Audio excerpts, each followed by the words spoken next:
of extinction and deforestation accelerating across the globe, it's imperative that we limit global warming to 1.5 degrees to halt this catastrophic decline. So will the Minister now accept Labour's call for a net zero and nature test to align public spending and infrastructure decisions with our climate and nature commitments? Mr. Speaker, if he was indeed at COP26 or was following what was going on, he will have seen the huge commitment to protecting nature. And of course, we are also wanting to ensure that CBD 15 is a success. James Sunderland. Mr. Speaker, please could I ask the President how he reconciles this narrative between the global leadership required for COP26 and net zero with the acute reality that we still need to extract hydrocarbons, not least to keep energy costs down?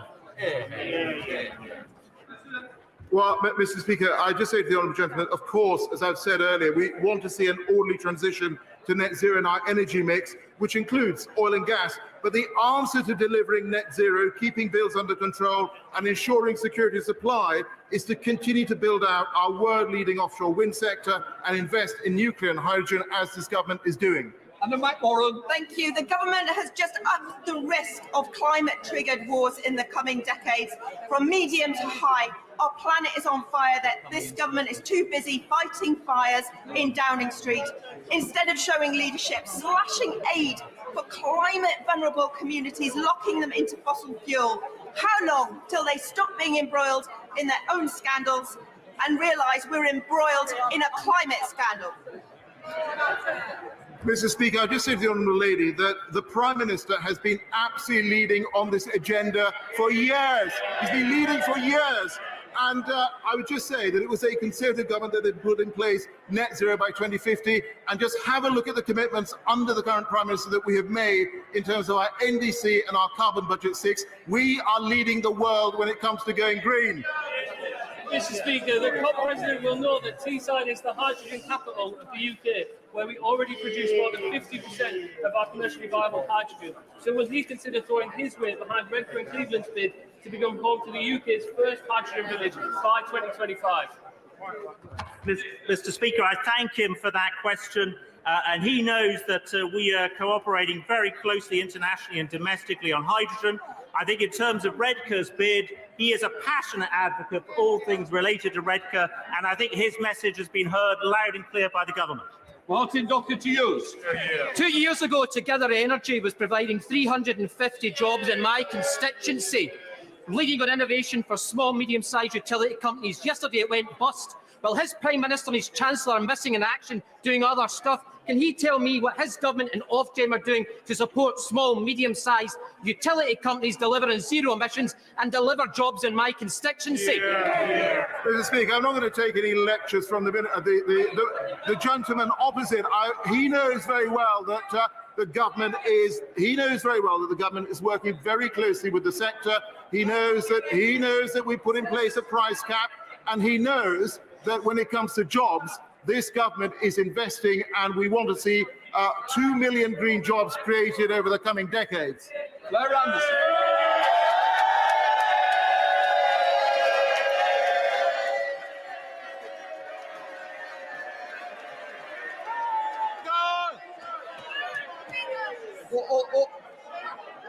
I certainly don't expect any more. For a moment, we've got one more question before PMQs. Claire up.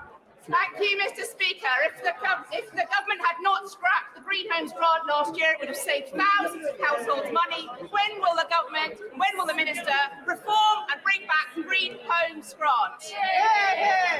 Mr. We are absolutely supporting the green transition across all sectors through the work that we're doing, and I'm sure that the Energy Minister will be delighted to speak to her on the issue she's raised. Before we come to Prime Minister's questions, I'd like to point out that the British Sign Language interpretation proceeding is available to watch on Parliament Live TV. I now come to Prime Minister's questions.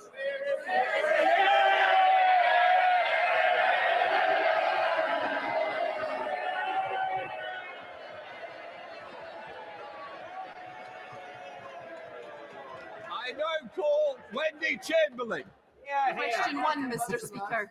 Prime Minister, question 1.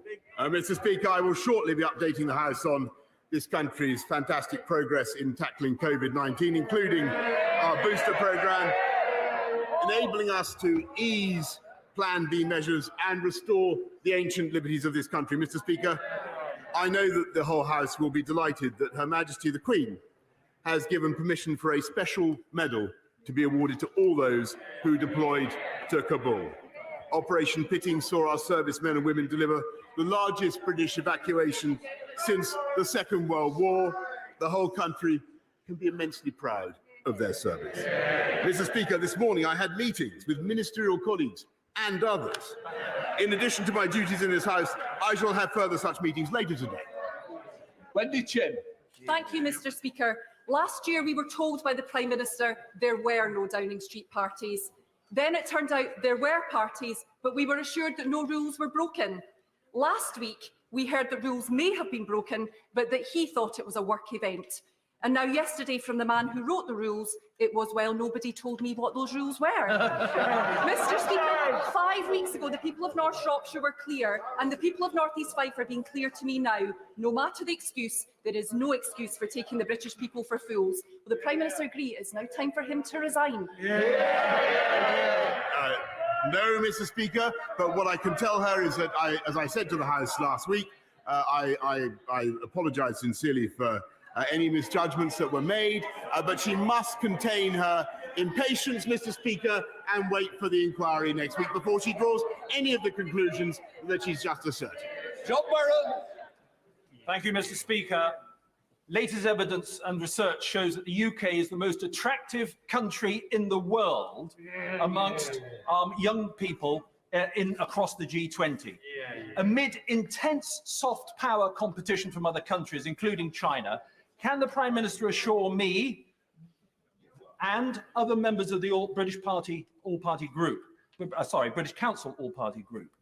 that the government will meet the British Council's funding requirements to ensure it doesn't have to close any more offices overseas and to ensure that it commits all its energy to retaining our top spot?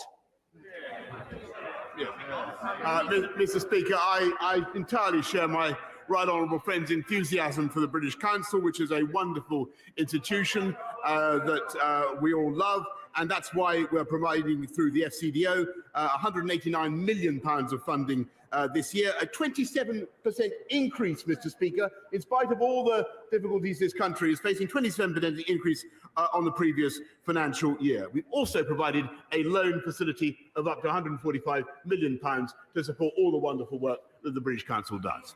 We now come to the Leader of the Opposition, Keir Starmer. Thank you, Mr. Speaker. Can I start by warmly welcoming... Can I start... Listen to the Prime Minister. Can I just say, I expect people to listen to the Prime Minister. I certainly don't want the Leader of the Opposition shouted down. You might not like the day, but this is the day that we've got. Yes, sir. Mr. Speaker, I'm not bothered. I assumed it was directed over here. Can I start by warmly welcoming the honourable member for Bury South to his new and to the Parliamentary Labour Party. Mr. Speaker, like so many people up and down the country, he has concluded that the Prime Minister and the Conservative Party have shown themselves incapable of offering the leadership and government this country deserves, whereas the Labour Party stands ready to provide an alternative government that the country can be proud of. Mr. Speaker, the Labour Party has changed, and so has the Conservative Party. He and anyone else who wants to build a new Britain built on decency, security, prosperity and respect is welcome in my Labour Party. Every week, the Prime Minister offers absurd and frankly unbelievable defences to the Downing Street parties, and each week it unravels. I've been elected the chair. I don't need to be told how to conduct the business. So if somebody wants to do some direction, I'll start directing them out of the chamber. Keir Starmer. Mr. Speaker, I see the very noise. I'm sure the Chief Whip has told them to bring their own booze.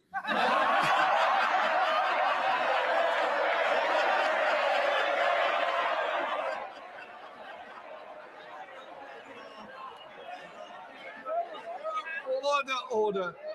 Let's try and get on with questions. It's going to be a long day if not. Keir Starmer. Mr. Speaker, first he said there were no parties. Then the video landed, blowing that defence out the water. Next, he said he was sickened and furious when he found out about the parties, until it turned out that he himself was at the Downing Street garden party. Then last week he said he didn't realise he was at a party, and surprise, surprise, no one believed him. So this week, he's got a new defence. Nobody warned me that it was against the rules. That's it. Nobody told him. Since the Prime Minister wrote the rules, why on earth does he think that his new defence is going to work for him?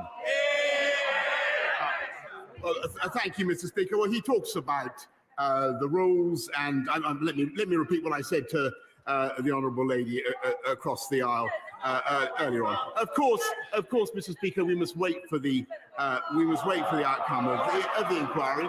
But I renew what I've said, Mr. Speaker. But when it comes to his view, nobody believes what you said. Can we have a little less? I want to this Prime Minister like I wanted to leader of the opposition. I want the same courtesy from both sides. Prime Minister. Yeah. Well, Mr. Speaker, if we'd listened to the right honourable gentleman about COVID restrictions, which is the substance of his question, then Mr. Speaker, we would still be we would have been in lockdown after July. If we listen to, if this is the truth, if we listened to the Labour front bench in the run-up to Christmas and New Year, Mr. Speaker, we would have stayed in restrictions with huge damage to the economy. And it's because of the judgments that I've taken and that we have taken in Downing Street that we now have the fastest growing economy in the G7 and GDP, Mr. Speaker, now back up above pre-pandemic levels. And as for Bury South, Mr. Speaker, as for Bury South, let me say to the right gentleman, Mr. Speaker, by all may I say to the right honourable gentleman, that the Conservative Party won Bury South for the first time in generations under this Prime Minister, with an agenda of uniting and levelling up and delivering for the people of Bury South. And Mr. Speaker, we will win again in Bury South at the next election under this Prime Minister.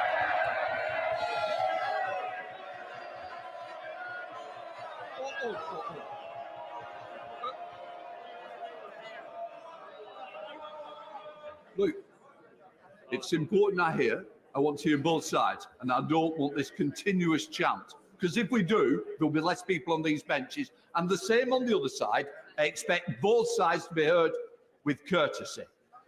Keir Starmer. Bury South is now a Labour seat, Prime Minister. Sorry. Order. Did somebody want me to apologise? No, somebody shouted apologise. I hope it wasn't aimed at me. No. And so we'll also have less from that corner, Keir Starmer. Thank you, Mr. Speaker. Not only did he write the rules, but some of his staff say they did warn him about attending the party on the 20th of May 2020. Now, I've heard the Prime Minister's very carefully crafted response to that accusation. It almost sounds like a lawyer wrote it. So I'll be equally careful with my question.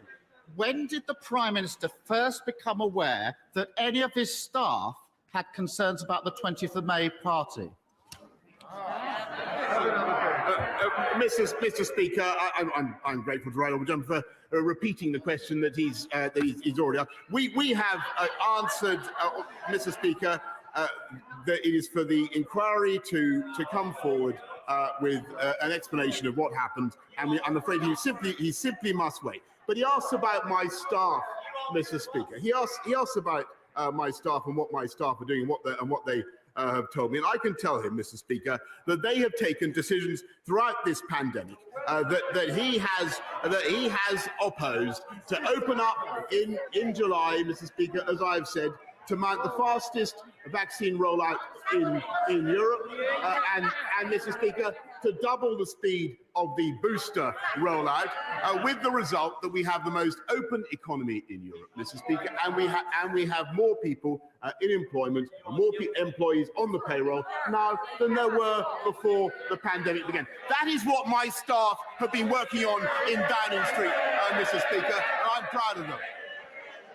Keir Starmer.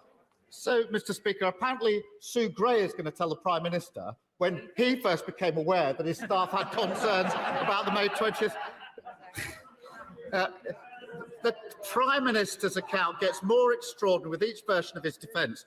If the Prime Minister's new defence were true, it requires him to suggest that his staff are not being truthful when they say they warned him about the party. Yeah. It requires the Prime Minister to expect us to believe that whilst every other person who was invited on the 20th of May to the party was told it was a social occasion, he alone was told it was a work meeting. It also requires the Prime Minister to ask us to accept that as he waded through the empty bottles and platters of sandwiches, he didn't realise it was a party. Does the Prime Minister realise how ridiculous that sounds? Mr. Speaker, I've said what I've said about the events in Number 10. He will have to wait for what? And Mr. Speaker, I think he asks for further clarification. I think there are lots of people who are interested. I say this entirely impartially, Mr. Speaker. Lots of people are interested in the exact legal justification from the learned leader of the opposition for the picture of him drinking a pint of beer or a bottle of beer.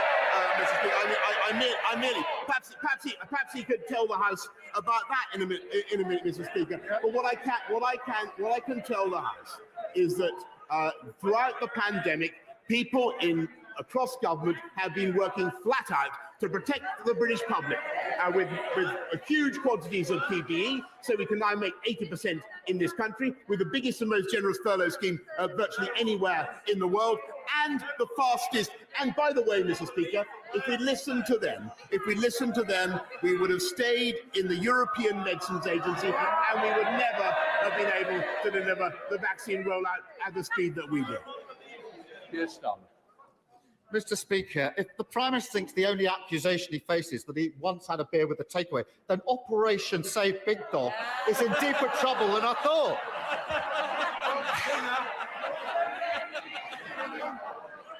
If a Prime Minister misleads Parliament, should they resign?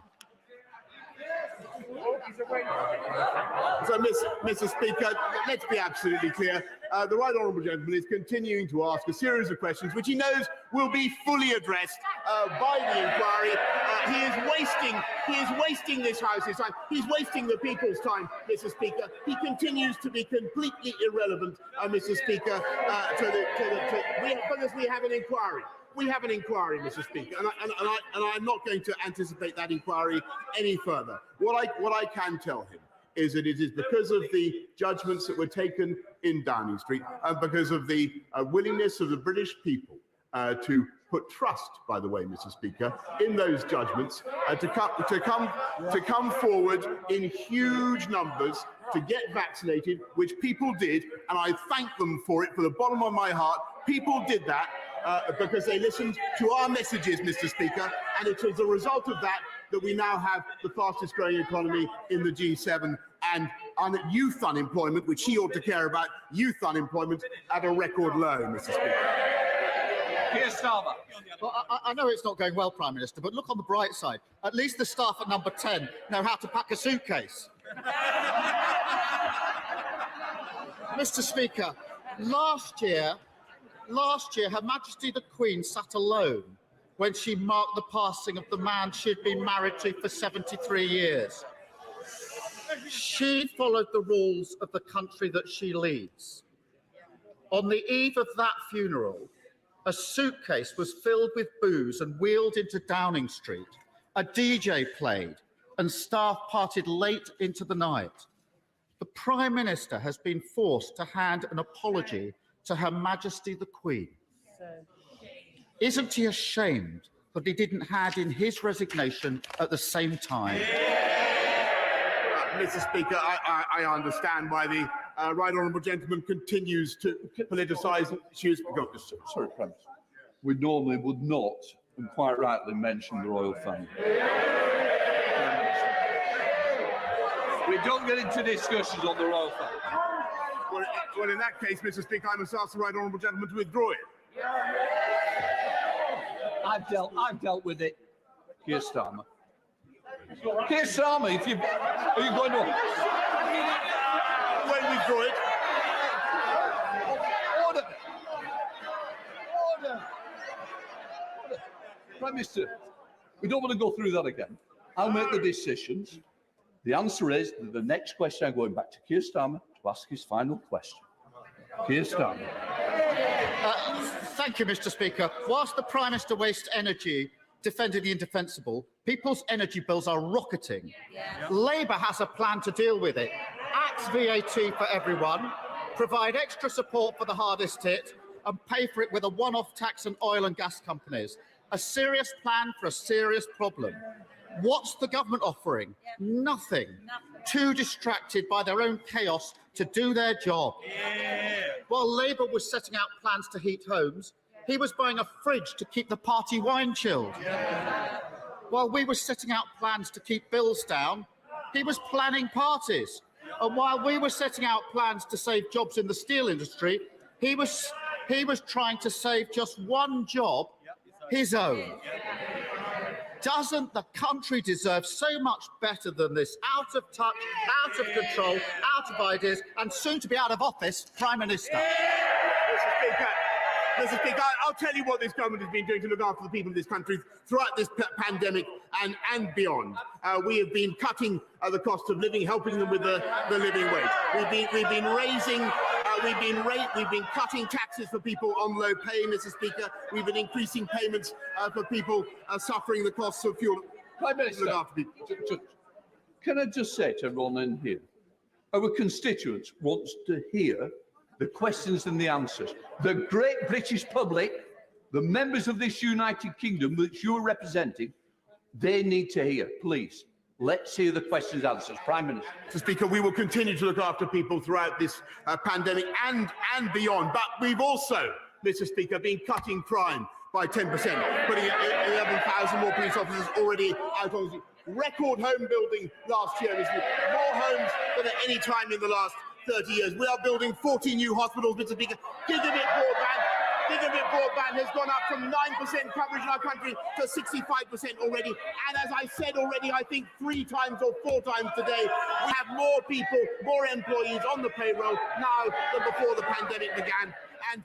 And unemployment, youth unemployment, at a record low, Mr. Speaker. And when the history of this pandemic comes to be written, and the history of the Labour Party comes to be written, and believe me, they are history and will remain history, Mr. Speaker, it will show that we delivered while they dithered, and we vaccinated while they vacillated, Mr. Speaker. And the reason we've been able to lift restrictions faster than any other country in Europe, and we have the most open economy and the most open society in Europe, Mr. Speaker, is thanks to the booster rollout and thanks to the work of staff up and down Whitehall, across government, throughout the NHS, Mr. Speaker, and I am intensely proud of what this government has done.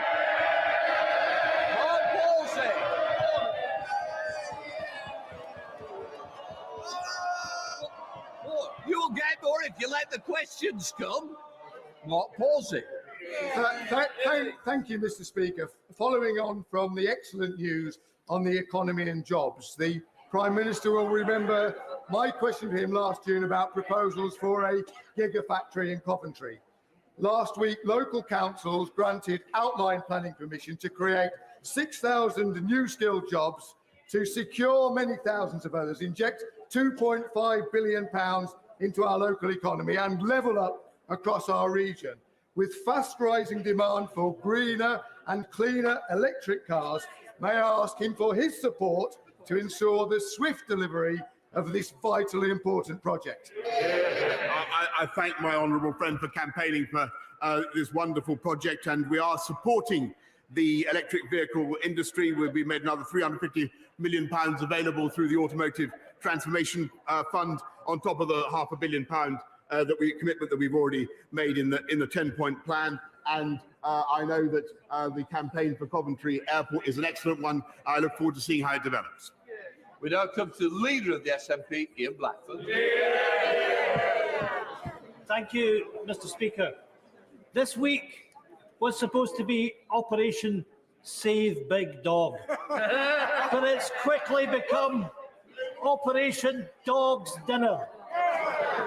Over the past few days, we've had more damaging revelations about Downing Street rulemaking, more evidence that Parliament has been misled, and an even longer list of ludicrous, absolutely ludicrous excuses from the Prime Minister.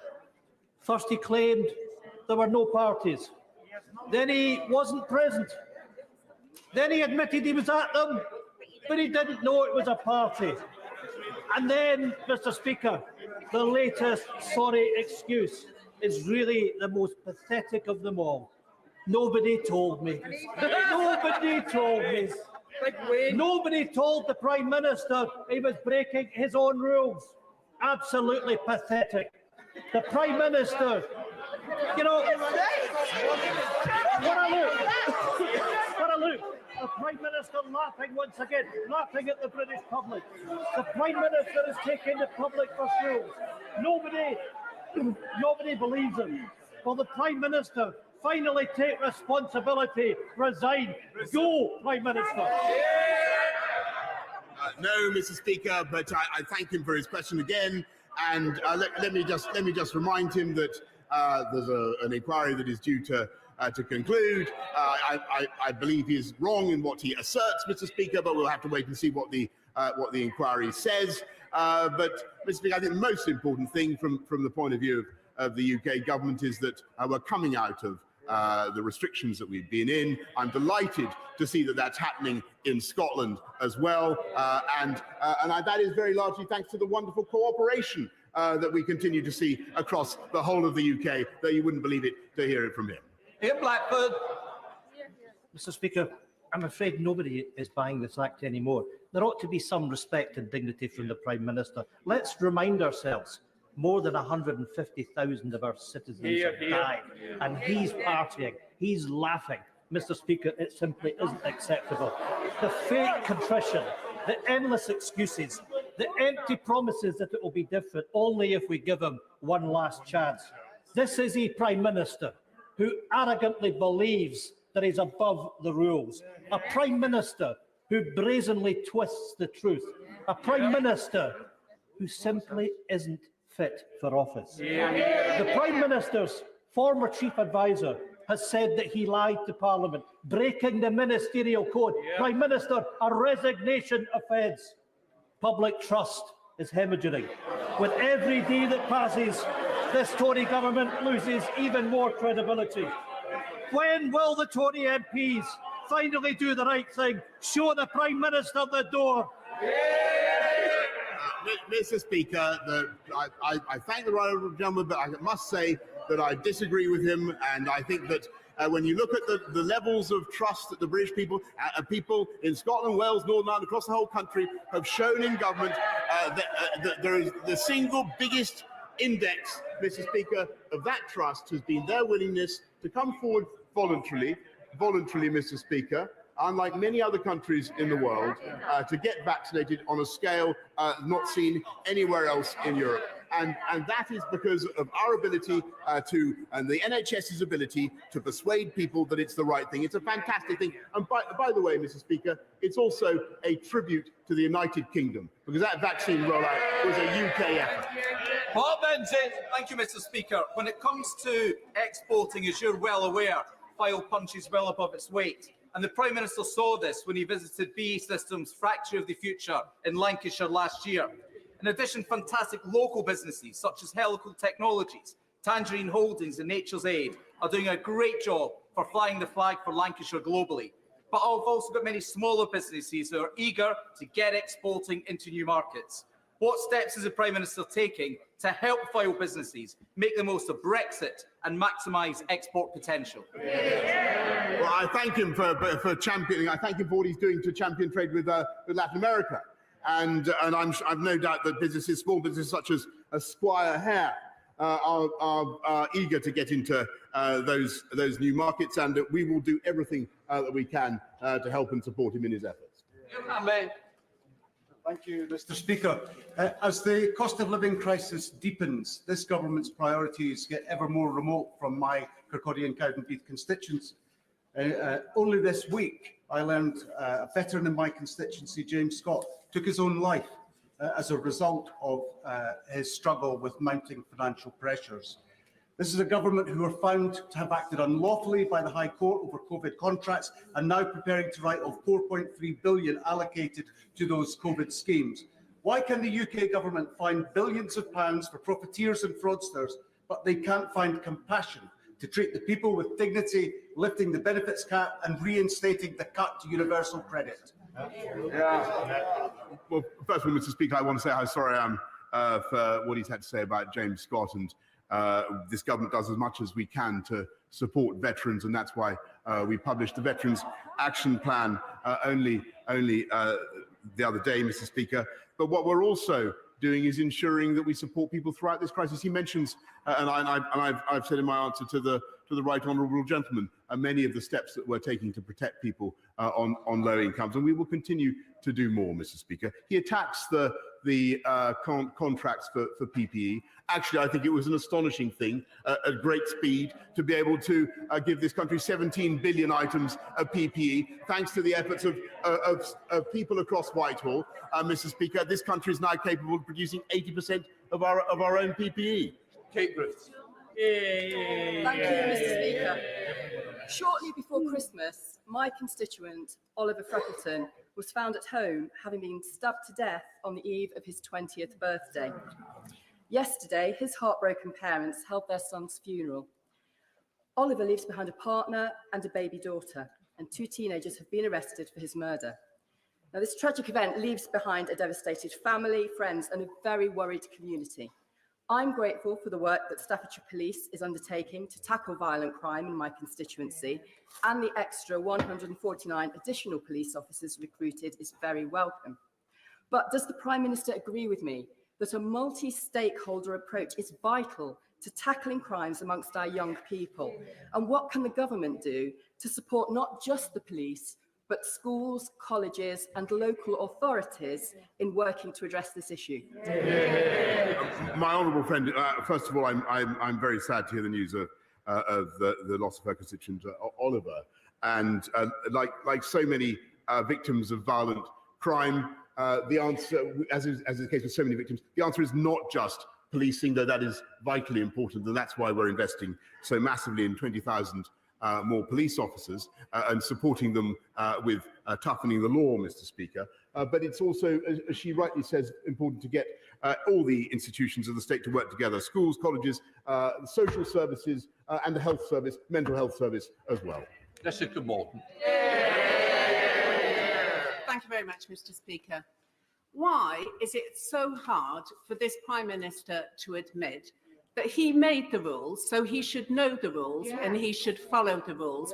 Everyone out there knows it's as simple as that. And if he had any shred of compassion for all those out there who've suffered through this, he'd go. Mr. Speaker, I entirely understand people's feelings, and I entirely support what she says about obeying the rules when you make the rules. She's completely right. On the other hand, I do urge her to wait, as I've said to the benches opposite, to wait until next week. Well. Thank you, Mr. Speaker. The opposition have been told there's going to be an inquiry. They've visited every single question on one issue. Well, my constituents wants to get on with other things. In January 2021, the government estimated that at least 800 million will be released from the Dormant Assets Scheme extension. Does you agree with me that funding through a new community wealth fund will be a catalyst to level up the most left behind communities, and the bill should include specific provision for a consultation on the scope, shape and nature of such a fund? Mr. Speaker, we certainly are legislating to, I thank you very much, and we will be legislating to expand the dormant asset scheme to include new financial assets, which would unlock an estimated £880 million. We'll be considering how to spend the English portion of that, and the Community Wealth Fund that he proposes is certainly an option, and I thank him very much. Peter Grant. Thank you, Mr. Speaker. My constituent Anne has told me a friend saw the ambulance outside the house on the night Anne's husband died. She wasn't allowed to go into the house to comfort her friend. Anne's husband went to his rest in an almost empty building, while scores of his friends stood freezing outside. Anne went home to an empty house to grieve the rest of the day alone. My constituent Susan wasn't allowed to go in the ambulance or even follow the ambulance, blue light and all, after her husband had a heart attack. Other constituents had the heartbreaking realisation they weren't allowed to go into care homes to break the news in person to their relatives that someone else in the family had died. Mr. Speaker, in their words, not mine, in their words, the Prime Minister is a charlatan, a hypocrite and a liar. What will he now say to my constituents? Look, I know you're repeating what your constituents said. I want more moderate and temperate language. Prime Minister, you might just want to deal with the general question, certainly not the answer. I thank you, Mr. Speaker, and I want to repeat that I understand the feelings that he has relayed to me, as I said last week, and I sympathise very deeply with the feelings, and I understand why people feel as they do. And I thank people very much for everything they have done. I recognise the enormous sacrifice that people have made. I apologise for misjudgments that may have been made in number 10 by me and anybody else, but please can I ask him to wait for the inquiry to conclude. Andrew Lower. Thank you, Mr. Speaker. I recently attended a debate held by my honourable friend for West Aberdeenshire and Kincardine, seeking a central London memorial for the Photographic Reconnaissance Unit. And in it, I referenced my Northampton South constituent, mosquito pilot, Mr. George Pritchard, who is 98 next week and is one of the last surviving members of the unit. Will the Prime Minister join my honourable friend, me and Mr. Pritchard in backing this fitting and needed memorial? I thank him very much, and I will certainly do what I can to support it, though, of course, as he knows, the memorial to George Pritchard, though, as he knows, this is a matter for local authorities. What this House and what this government can certainly do is ensure that memorials are not desecrated as they have been across this country, and make sure that we support legislation that penalises those who indulge in such desecration. Dame Diana Johnson. Thank you, Mr. Speaker. Mr. Speaker, when a Prime Minister is spending his time trying to convince the great British public that he's actually stupid rather than dishonest, isn't it time that he goes now? Mr. Speaker, I think that was a question for you rather than me, but I'm not. Look, I've made my point. I think that the British public have responded to what this government has had to say in the most eloquent way possible. They have beaten COVID so far, Mr. Speaker. They have helped to defeat COVID so far, Mr. Speaker, with the steps they have taken by getting vaccinated and implementing Plan B, and I thank them. Just for the Prime Minister, for the record, it's not Speaker's questions. Mr. Robert Goodall. Our armed forces have earned the respect and admiration of our nation, not least during the pandemic. On Remembrance Sunday, we commemorate their sacrifices, but on Armed Forces Day, on the 25th of June, we will celebrate all that is amazing about our Army, Navy and Air Force. In a normal year, we get about 20,000 people at the event in Scarborough, but this year, we will finally host, after twice being postponed, National Armed Forces Day. Will the Prime Minister pull out all the stops on land, sea and air to make this truly an event to remember? Well, Mr. Speaker, I have no doubt that Armed Forces Day will be absolutely spectacular across the country, and that Scarborough will make a terrific contribution and a notable contribution as well. Williams. Thank you, Mr. Speaker. Last April, I asked the Prime Minister if he agreed with the principle that politicians shouldn't lie. He replied that he concurred with the basic principle that the honourable gentleman has just enunciated. Would he like to amend the record? No, Mr. Speaker. Simon Hall. Thank you, Mr. Speaker. The vast majority of people, and indeed politicians across Northern Ireland, believe that whatever the question, double jobbing is not the answer. Could I urge my right honourable friend to listen to the majority and ask him not to move the government amendment in the other place later today? I'm grateful to my honourable friend, and I'm advised that I think the amendment in question is indeed going to be withdrawn. Twist. Mr. Speaker, my constituents are rightly angry at the Prime Minister's behaviour. But while Downing Street fights to save his political life, people across the North East are worrying about rising food and energy bills, rising unemployment and rising levels of child poverty. He talks about levelling up, but my constituents are seeing opportunities cut. Does the Prime Minister agree with me that his government has failed and it's time for him to go? No, Mr. Speaker, I really don't agree with her, and I don't think she could have been following anything that's being said this afternoon. We have unemployment falling to near record lows, Mr. Speaker, and we have job vacancies. We have job vacancies at record highs, Mr. Speaker. That's what Conservative governments do. They create jobs and they get the economy moving. David Davis. Thank you, Mr. Speaker. Like many on these benches, I spent weeks and months defending the Prime Minister against often angry constituents. I reminded them of his success in delivering Brexit and on the vaccine and many other things. But I expect my leaders to shoulder the responsibility for the actions they take. Yesterday, he did the opposite of that. So I'll remind him of a quotation altogether too familiar to him of Leo Amery to Neville Chamberlain. You have sat there too long for all the good you have done. In the name of God, go.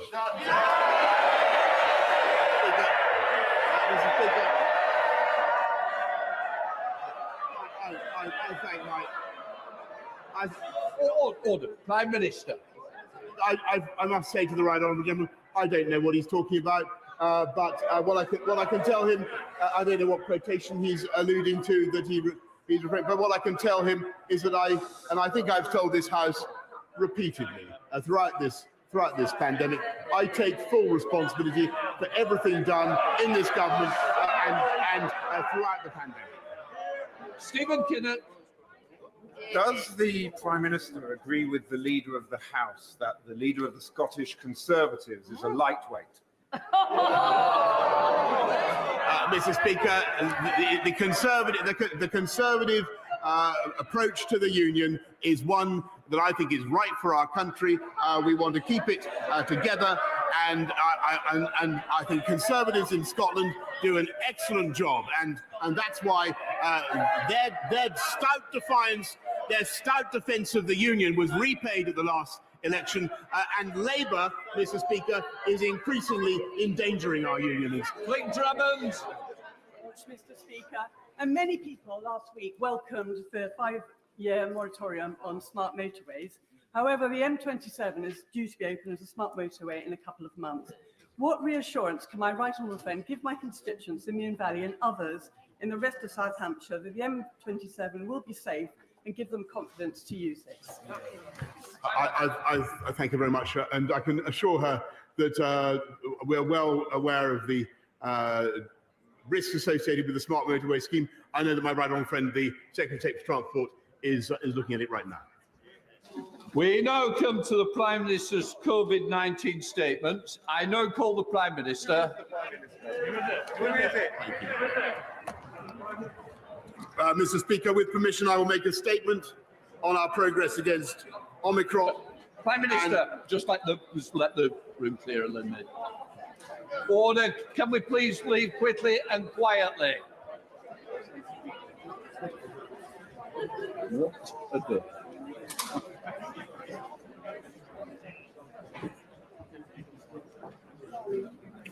Prime Minister, please. Mr. Speaker, with permission, I will make a statement on our progress against Omicron and the review of our Plan B measures. Within hours of learning from scientists in South Africa about the emergence of a new COVID variant last November, this government acted, introducing balanced and proportionate restrictions at our borders to slow the seeding of Omicron in our country. As we learned more about this highly transmissible new variant, we implemented the Plan B measures we had prepared precisely in case our situation deteriorated, encouraging people to change their behaviour to slow the spread of the virus and buying crucial time to get boosters into arms.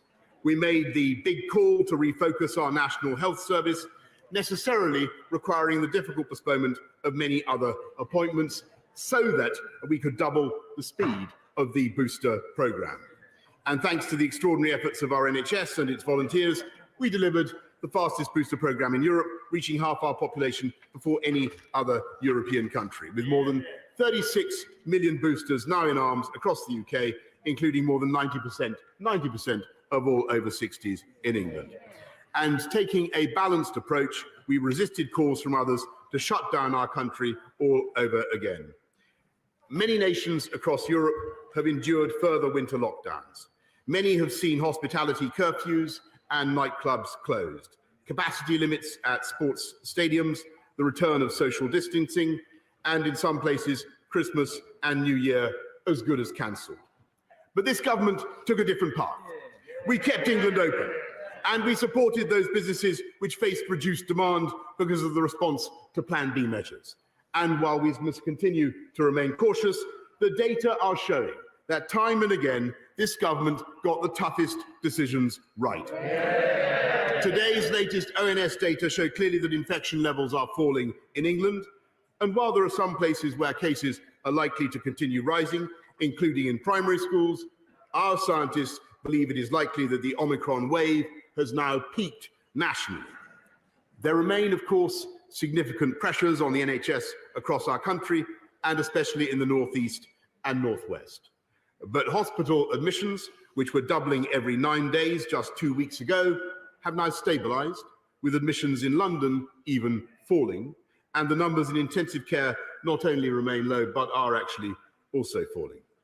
So this morning, the Cabinet concluded that because of the extraordinary booster campaign, together with the way the public have responded to the Plan B measures, we can return to Plan A in England and allow Plan B regulations to expire.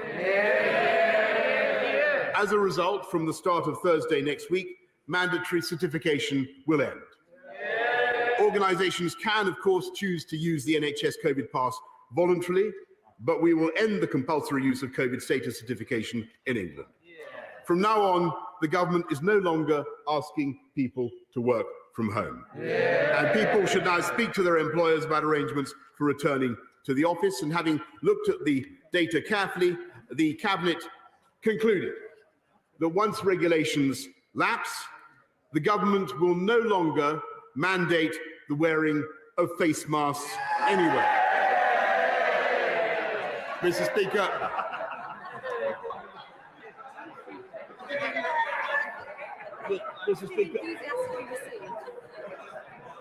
Mr. Speaker, from tomorrow we will no longer require face masks in classrooms, and the Department for Education will shortly remove national guidance on their use in communal areas. In the country at large, we will continue to suggest the use of face coverings in enclosed or crowded spaces, particularly when you come into contact with people you don't normally meet, but we will trust the judgment of the British people and no longer criminalise anyone who chooses not to wear one. The government will also ease restrictions further on visits to care homes, and my right honourable friend, the Secretary of State for Health and Social Care, will set out plans in the coming days. Mr. Speaker, as we return to Plan A, the House will know that some measures still remain, including those on self-isolation. In particular, it is still a legal requirement for those who have tested positive for COVID to self-isolate. On Monday, we reduced the isolation period to 5 full days with 2 negative tests, and there will soon come a time when we can remove the legal requirement to self-isolate altogether, just as we don't place legal obligations on people to isolate if they have flu.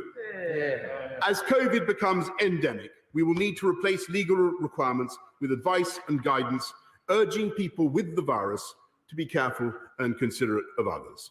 The self-isolation regulations expire on the 24th of March, at which point I very much expect not to renew them. Indeed, were the data to allow, I would like to seek a vote in this House to bring that date forwards. In advance of that, we will set out our long-term strategy for living with COVID-19, explaining how we hope and intend to protect our liberty and avoid restrictions in future by relying instead on medical advances, especially the vaccines, which have already saved so many lives.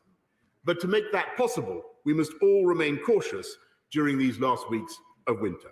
When there are still over 16,000 people in hospital in England alone, the pandemic is not over. And Mr. Speaker, make no mistake, Omicron is not a mild disease for everyone, especially if you're not vaccinated. Just look at the numbers in intensive care in other countries where vaccination rates are far lower.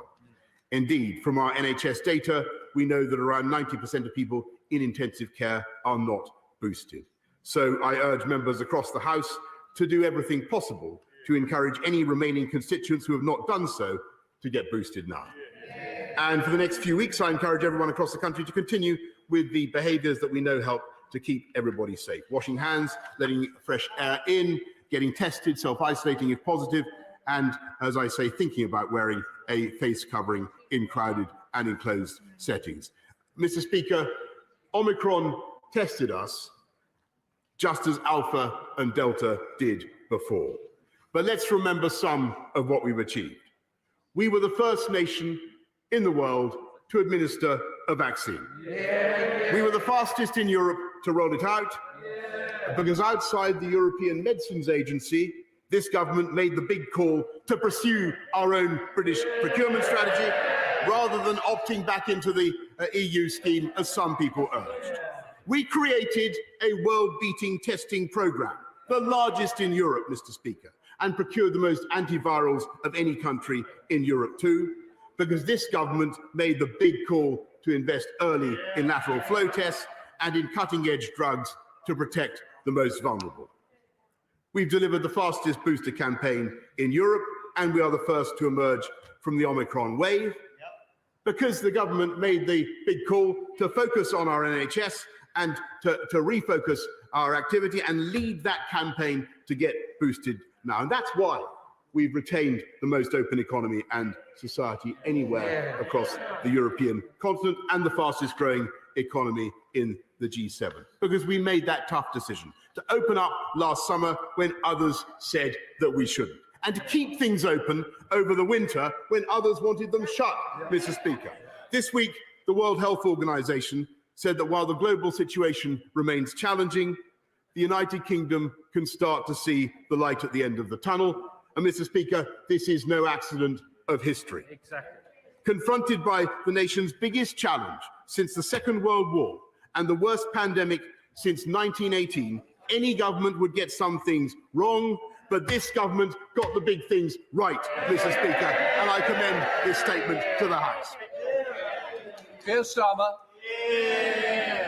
Thank you, Mr. Speaker, and I thank the Prime Minister for advance sight of his statement.